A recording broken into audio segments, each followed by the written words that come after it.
sa bahay namin.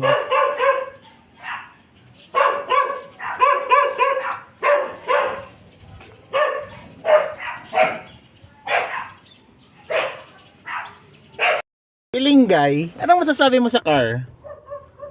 Nasa yung Suzuki mo. Yung Suzuki? Iniwan ko muna sa office. Anong masasabi mo sa car?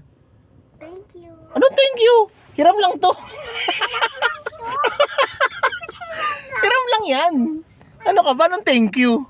Ano masasabi mo, maganda? Maganda. Ano pa? Yun na. Ayun na, tingnan mo. Oh, bababa ka sa lamin, oh. Oh. Special car to. Special car. Oh. Sige nga, oh, wala na, hindi mo na kaya. Ako lang. Yan. Hiram lang to. Hiram lang. Hindi ito sa atin. Ikaw naman. Kanino to? Sa office, sa trabaho ko. Oh, bye-bye ka na. Bye-bye. Hi ka, hi.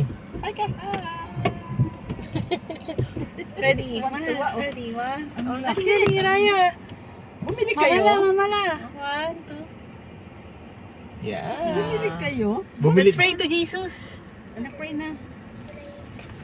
Jesus. Opo. Ayun. Parang sa may sampoy lang ito binili na ano. Oo. Bumili kayo? Tignan mo, Ryan, di tumutunog, oh. Oh, parang e-bike, oh. Good eh. Electric to eh. Electric to? Electric. Full electric. Ayun, oh. Ang galing. Alin, ano hindi ibebenta? Oh, Tipin mo yung Suzuki. Pwede ka matulog dito, Hindi right? mo yung Suzuki Alto natin, 160,000 lang. Wow, galing. No? Kumpara mo dito. Ito, 1 point something. Yan. Okay ba? Okay ba? Okay ba, boss? Galing, ganda ng upo niya. Maluwag na, no? Kaya na dumaupo, oh. Kasya ka? Kasya. Kasya. Ano masasabi mo?